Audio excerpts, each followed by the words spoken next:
ছোট, তুই বরং তরকারিগুলো তাড়াতাড়ি কুটে ফেল। আমি এইদিকে ভাতটা যত তাড়াতাড়ি সম্ভব করে নিই। ঠিক আছে দিদি, তাই করছি। আমি তরকারিগুলো কুটতে থাকছি। মেজ বউ কোথায়? ওকে এখনো ঘুম থেকে ওঠেনি? জানি না দিদি, কে কি করছে তার দিকে অত খোঁজ খবর রাখি না। আমাকে সংসারের কাজ করতে হবে, তাই আমি করছি। তা তো বটেই, বড় বউ হবার খাতিরে আমাকে তো এসব দিকে খোঁজ রাখতেই হবে।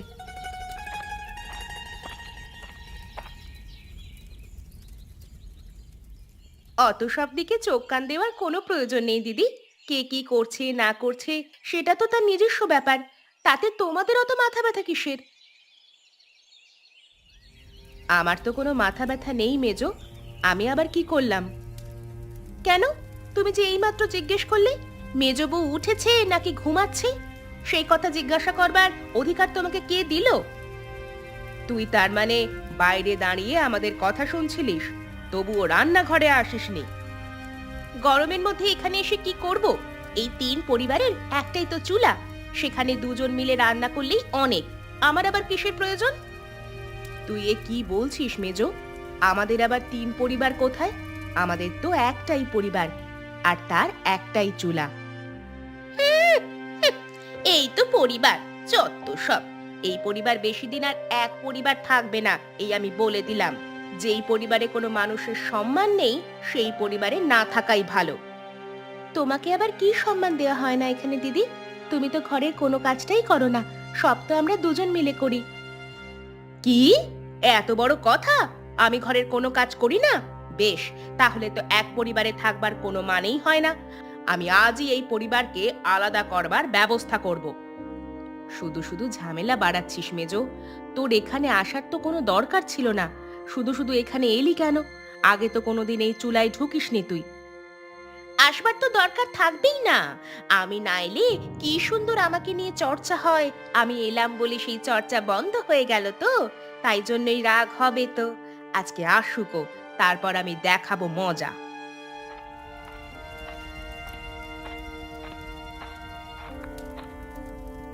এবার কি হবে বলতো ছোট?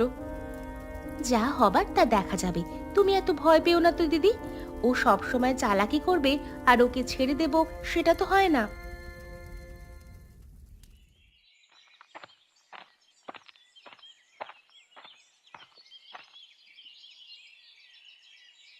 কি খবর ছোট? কি ব্যাপার? দোকানপাট কেমন চলছে?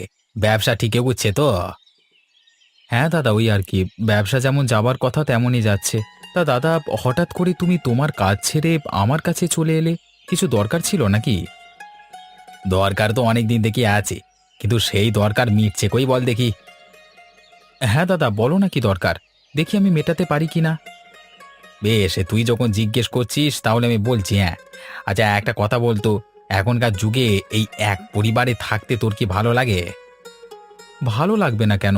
এখনকার যুগে একান্নবর্তী পরিবারে থাকা আর কোথায় দেখা যায় বলো দেখি? আমি তো বেশ ভালোই আছি। কিন্তু আমি তো ভালো নেই, আমার ওই পরিবারে থাকতে একদম ভালো লাগে না। কিন্তু বর্দাটা না কিছুতেই। তোমার পছন্দ অপছন্দের কথা তুমি বর্দাকে বলো, বর্দা নিশ্চয়ই কোনো সমাধান বের করবে। তা বলে এক সংসারে থাকতে ভালো লাগছে না এ কথা বলো না। আরে বর্দাকে বলে লাভ নেই, ও কোনো সমাধানই করবে না। ও তো আমাদেরকে কষ্টে রাখতে ভালোবাসে। তুই এত বড় হয়ে গেলি এখনো পর্যন্ত সেটা বুঝতে পারলি না। তুমি এসব কি বলছো মেজদা? বর্দা ছোট থেকে আমাদেরকে মানুষ করেছে, আজকে এমন কথা বলছো কেন বর্দা সম্পর্কে? কেন বলছি তুই ভেবে দেখ, আমাদের পরিবারের সবথেকে বড় ব্যবসাটা কার অধীনে আছে বলতো? সেটা তো বর্দাই দেখাশোনা করে। বর্দা তো ব্যবসাটা সম্পর্কে ভালো বোঝে, তাহলে ও সেই ব্যবসাটা নিজের অধীনে নেবে না কেন বলো দেখি? আর ওখান থেকে তো আমাদের ক্ষতি কিছু হচ্ছে না। আরে চাঁদু, ক্ষতি হয় কি না হয় সেটা তুই বুঝলি কি করে?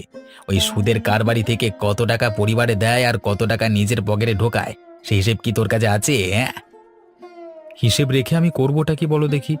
বর্দা তো এখনো পর্যন্ত সংসারের সবকিছুই নিজের হাতে টানে।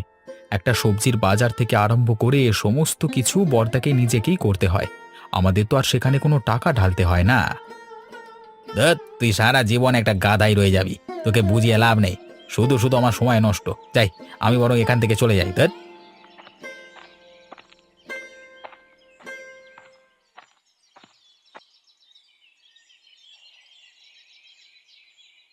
হয়েছে বাবু বলুন তো আপনার? আপনাকে ইদানিং খুব নিরাশ নিরাশ লাগছে, ব্যাপার কি? আসলে কি জানিস তো, গিন্নি চলে যাবার পর থেকে আমার আর কোনো খাবারই ঠিকমতো মুখে রোচে না। আর গিন্নির হাতের রান্না তো দারুণ ছিল, তুই জানিস। সেই রান্নার স্বাদ আমাকে কেউ আজ পর্যন্ত রেঁধে দিতে পারলো না। আপনি যদি বলেন তাহলে আমি দেশ বিদেশ থেকে ভালো ভালো রাঁধুনি আপনার জন্য এনে দেব। আপনি শুধু আমাকে অনুমতিটা দিন, দেখবেন তাদের হাতের রান্না আপনার মন ভরিয়ে দেবে। না রে নগেন, না। দেশ বিদেশের ভালো রাঁধুনি আনতে গেলে অনেক টাকা খরচ করতে হবে। আমার ইচ্ছে পূরণের জন্য অত টাকা খরচ করতে আমি রাজি নই। সেই টাকা যদি আমি গ্রামের উন্নয়ন প্রকল্পে খরচ করতে পারি, তাহলে সকলেই খুব ভালো থাকবে। সেটা আপনি ঠিকই বলেছেন বাবু, কিন্তু আপনার নিজের দিকটাও তো একটু ভাবতে হবে। আচ্ছা নগেন, আমাদের গ্রামে কি এমন কেউ নেই যে আমাকে ভালো মন্দ একটু রান্না করে খাওয়াতে পারবে? সেরকম কেউ আছে কিনা আমাকে একটু খুঁজে দেখতে হবে। আশা করছি পেয়ে যাব। আমাকে একটু সময় দিন, হ্যাঁ? হ্যাঁ, আপনি যখন ইচ্ছে করেছেন যে গিন্নি মায়ের মতো হাতের রান্না আপনি খেতে চান, তখন আমি আপনাকে খাওয়াবোই খাওয়াবো। আপনার কোনো ইচ্ছে আমি অপূর্ণ হতে দেব না। এই জন্যই তো তোকে খুব ভালোবাসি। আচ্ছা, তার আগে কি তোর কিছু টাকা পয়সার প্রয়োজন আছে? হ্যাঁ, বাবু, আমার নাম নগেন হতে পারে। হ্যাঁ, আপনি ওই কার্টুন গল্পের নগেনের সাথে আমার তুলনা করছেন কেন, হ্যাঁ? আমি কি সবসময় টাকা টাকা করে লাফাই নাকি, হ্যাঁ? আপনি কি যে বারবার এক কথা জিজ্ঞাসা করেন? ঠিক আছে, ঠিক আছে, আর জিজ্ঞাসা করব না। কি গো রেশমা, তোমাকে আজকে আবার উদাস বলে মনে হচ্ছে। তোমার দুই যা নিশ্চয়ই তোমার সঙ্গে ঝগড়া করেছে আবার। সে আর বলতে, সারা দিন তো আমাকে কথা শুনিয়ে মারছে। তোমাকে তো আমি কবেই বলেছি ওই পরিবার থেকে আলাদা হয়ে যেতে, তারপর নিজের স্বামীকে নিয়ে আলাদা পরিবারে নিজের মতো করে থাকতে। কিন্তু তুমি কি সে কথা শুনেছো আমার? আমি সেই কথা যখনই বলতে যাই তখনই বড় আর ছোট বউ এক হয়ে যায়, তারপর আমাকে কথা শোনাতে শুরু করে। তুমি তোমার স্বামীকে বলতে পারো না? তোমার স্বামীকে বললে নিশ্চয়ই কোনো একটা উপায় বের হবে। স্বামীকে তো বলি, ওদিকে স্বামীও বলে যে বড়দা নাকি আমাদের বাড়ির বড়, ব্যবসাটা নিয়ে সেখান থেকে টাকা পয়সা হাতিয়ে নিচ্ছে। ও মা, সে কি কথা! তোমরা এক পরিবারে থাকো আর তোমাদেরকে এড়িয়ে তোমার বড়দা এসব কাণ্ড করে বেড়াচ্ছে? বাবা রে বাবা, আমি হলে তো ওই পরিবার থেকে এক্ষুনি বেরিয়ে চলে আসতাম। সবকিছু ছেড়ে দিয়ে তো আর বেরিয়ে আসতে পারি না। গোটা পরিবার ভাগাভাগি করে আমার ভাগের সম্পত্তি আমি বুঝে নিয়ে তারপর বেরিয়ে আসব। হ্যাঁ হ্যাঁ, সেটা তুমি ঠিকই বলেছ, কিন্তু এই সম্পত্তি ভাগাভাগিতে তো অনেক ঝগড়াঝাটি হবে। সেসব তুমি একা সহ্য করতে পারবে তো? ঝগড়াঝাটি তো আর বারবার হবে না, হবে একবার। যা হবে আমি সহ্য করে নেব। হ্যাঁ, ঠিকই বলেছ।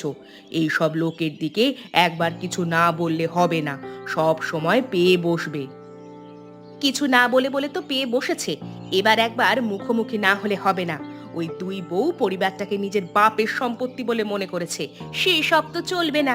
আজকে রাত্রেই একটা হেস্তনেস্ত করতে হবে।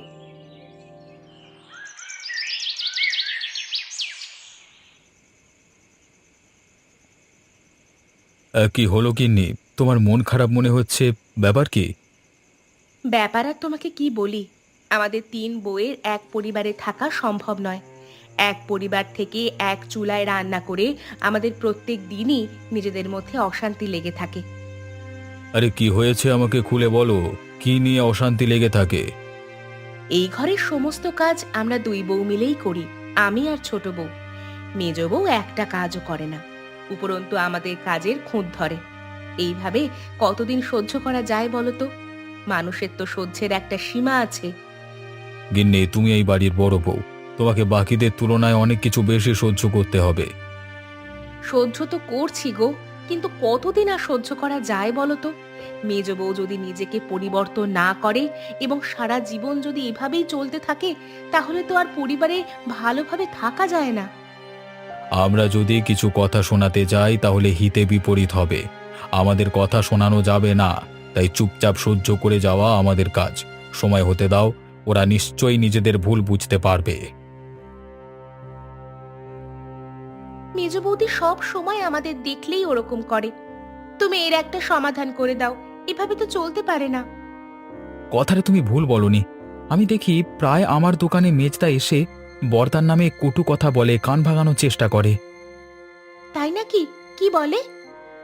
বলে দাদা নাকি আমাদের বড় ব্যবসাটা থেকে অনেক টাকা চুরি করে নিয়ে নিজের পকেটে ঢোকাচ্ছে। কি মিথ্যে কথা বলে গো! বড়দা আমাদের পরিবারের জন্য কত কি করে, আর সেই বড়দার নামে এত বড় কথা! আমি তো মেজদার কোনো কথাই কানে নিই না। নিজের কোনো কাজ নেই, সারাদিন এসে শুধু আমার কানের কাছে এসব কথা বলে আমার মনটা বিষিয়ে দেওয়ার চেষ্টা করে। আমি অনেক কষ্ট করে নিজেদের সংযত রাখি। তুমি তোমার দোকানে ওকে বসতে দাও কেন? ওরা দুজনেই সমান। মুখের ওপর তো আর চলে যেতে বলতে পারি না। আমি অনেক চেষ্টা করছি ছোটকে নিজেদের দলে টানবার, কিন্তু কিছুতেই তাকে দলে টানতে পারছি না। কিন্তু আমার যে আর এখানে ভালো লাগছে না। তুমি যত তাড়াতাড়ি সম্ভব আমাদের পরিবারটাকে আলাদা করবার ব্যবস্থা করো। আজকে তুমি একটু বেশি রেগে আছো বলে মনে হচ্ছে গিন্নি। সারাদিন ধরে অন্য লোকের কথা শুনতে তো ভালো লাগে না। তিন পরিবারের এক চুলায় আমাকে তো ওরা ঢুকতেই দেয় না। ওরা নিজেরা নিজেদের ইচ্ছে মতো কাজ করে, আর আমি কিছু বলতে গেলেই যত দোষ। না গিন্নি না, এইভাবে আর এক পরিবারে থাকা যায় না। কালকেই আমি দাদার সাথে কথা বলবো। একবার মুখোমুখি কথা বলবার প্রয়োজন আছে। জিনিসটা বড্ড বাড়াবাড়ির পর্যায়ে চলে যাচ্ছে। তোমার পেছনে ওই দুটো বউ মিলে সারাক্ষণ পড়ে আছে, এটা তো হতে পারে না। হ্যাঁ গো, তুমি অন্তত কিছু করো, না হলে তোমার ওই দুই ভাই আমাদেরকে আর বাঁচতে দেবে না।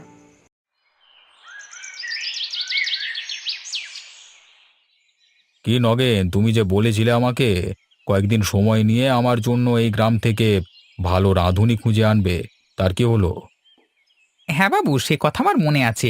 আর আমি আপনার জন্য মনে হচ্ছে একজন ভালো রাঁধুনি খুঁজে পেয়েছি। বলো কি গো, তাই নাকি?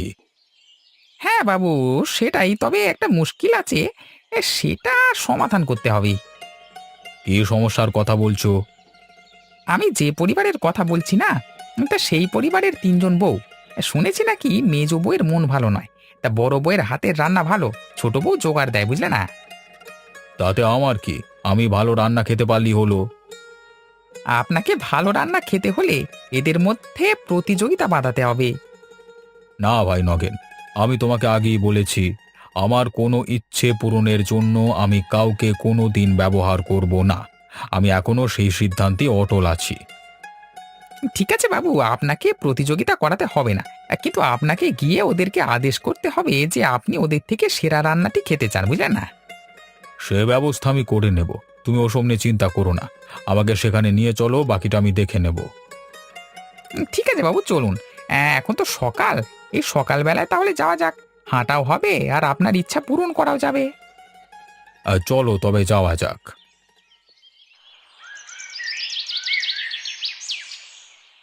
দাদা, তোমাকে আমি একটা কথা বলতে চাই।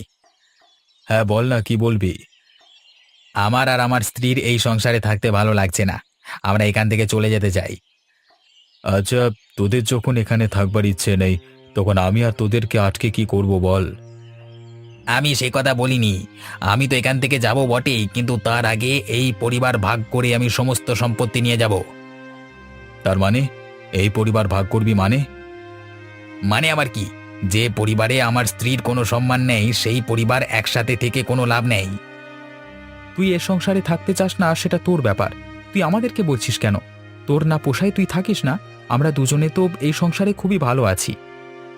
সে তো থাকবে বটেই, তোমার গিন্নির পেছনে লাগলে না, তখন তুমি বুঝবে।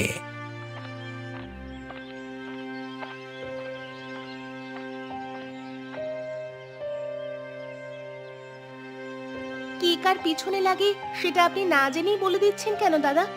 আপনার কি না জেনে কথা বলা উচিত হচ্ছে? ছোট বউ, তুমি আমাদের ভাইয়ের কথার মাঝখানে কথা বলতে আসবে না। কেন আসবে না? ও তো সারাদিন ঘরেই থাকে। অতএব ঘরে কে কি করে সেটা ওর থেকে ভালো কেউ জানবে না। তোরা দুটো মাথা এক হয়েছিস তাহলে? হ্যাঁ বেশ, আমিও দেখে নেব তোমাদের এই দলবাজি কতদিন থাকে। ভাই, সকালবেলায় মাথা গরম করিস না। কাজকর্মের অনেক অসুবিধে হবে। তোর যদি একান্তই এই পরিবারে থাকতে ইচ্ছে না করে, তাহলে তার ব্যবস্থা আমরা করে দেব। তোর ভাগের কোনো জিনিস আমরা নেব না। দাদা ঠিকই বলেছে, আমাদের কিছুই প্রয়োজন নেই তোমার জিনিস। আর তুমি সকালবেলায় এই কথাটা তুলে ঠিক করনি, বুঝলে? আমি কি ঠিক করেছি কি ভুল করেছি সেই জ্ঞান তোর কাছ থেকে শুনতে হবে এই। রমেশ, ঠিক করে কথা বল।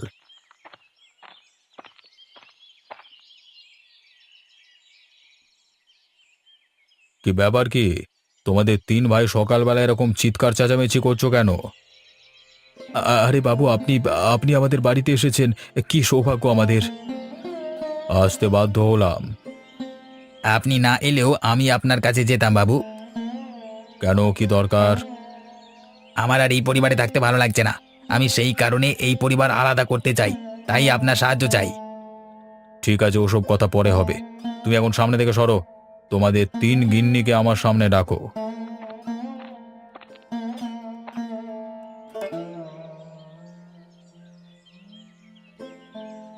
শোনো তোমরা, আমার ইদানিং খুব ভালো রান্না খাওয়ার ইচ্ছে হচ্ছে। তা আমি গ্রামের সমস্ত লোকের কাছ থেকে শুনেছি যে তোমাদের ঘরে নাকি খুব সুন্দর সুন্দর রান্না হয়। তাহলে আমি তোমাদেরকে আজকে বলে যাচ্ছি, তোমরা তিনজনের মধ্যে যে আমাকে ভালো রান্না করে খাওয়াবে তাকে আমার তরফ থেকে নগদ ২,০০০ টাকা পুরস্কার দেব। কিন্তু বাবু, আমি তো তেমন রান্না বান্না পারি না, তাহলে রান্না করব কি করে? আমার বদলে বরং দিদি রান্নাটা করুক, আমি না হয় দিদিকে সাহায্য করব।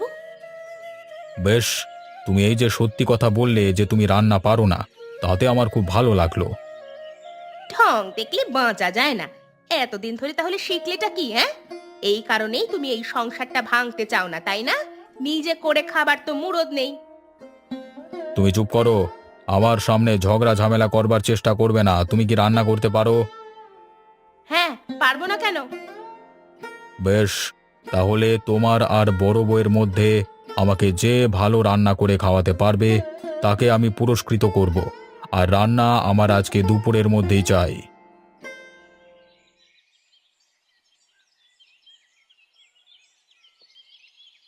আজকে আমি আগে রান্না করব। বাবা, সত্যি আজকে দেখেও খুব ভালো লাগছে যে আমাদের তিন পরিবারের এক চুলাতে আমাদের মেজ বউ আগে রান্না করতে চলেছে। কেন দিদি, আমাকে দেখে খুব রহস্য করতে মন চাচ্ছে, তাই না? তাহলে শুনে রাখো, আজকের মোড়ল মশাইয়ের কাছ থেকে ২,০০০ টাকার পুরস্কার আমিই নেব। আমিও তো সেটাই চাই, যে তুই এই পুরস্কারটা জিতে নে। তোর রান্না আগে তো কোনোদিন কেউ খায়নি, তাই জন্য আমিও অধীর আগ্রহে অপেক্ষা করছি যে মোড়ল মশাই তোর রান্না খেয়ে কি বলেন। যা বলবেন সেটা তো চোখের সামনেই দেখতে পাবে। এখন বকিও না, এখান থেকে যাও। আমার রান্না শেষ হলে তারপরে এই চুলাতে তোমাদের রান্না চাপানো হবে, তার আগে নয়। ঠিক আছে, তবে তাই হবে।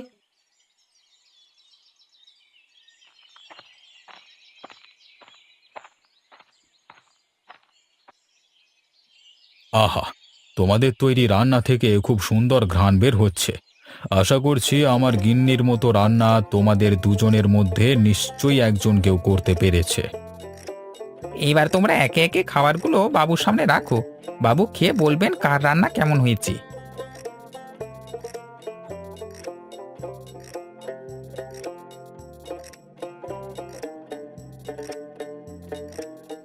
আমি দুজনের খাবার খেয়েই দেখলাম, মালতী, তোমার রান্নার মধ্যে আমার গিন্নির হাতের স্বাদ খুঁজে পেলাম। কিন্তু রেশমা, তুমিও যে খুব একটা খারাপ রান্না করেছো সেটা নয়। তাহলে কি মোড়ল মশাই, এই পুরস্কারটা আমি পাবো? তার কোনো সম্ভাবনা আমি দেখতে পাচ্ছি না। ২,০০০ টাকার পুরস্কার আমি মালতীকে দিচ্ছি। বাবু, আমার একটা কথা ছিল। হ্যাঁ, বলো কি কথা? আসলে বাবু, আমার রান্না করতে আমাদের ছোট বউ আমাকে অনেক সাহায্য করেছে, কিন্তু রেশমা একা হাতে সমস্ত কিছু ব্যবস্থা করেছে। তাই আমি চাইছিলাম এই পুরস্কারটা তাকেই দেওয়া হোক। বেশ, তুমি যখন চাইছো তাহলে তাই হোক। আমি ২,০০০ টাকার পুরস্কারটা ওর হাতেই তুলে দিচ্ছি।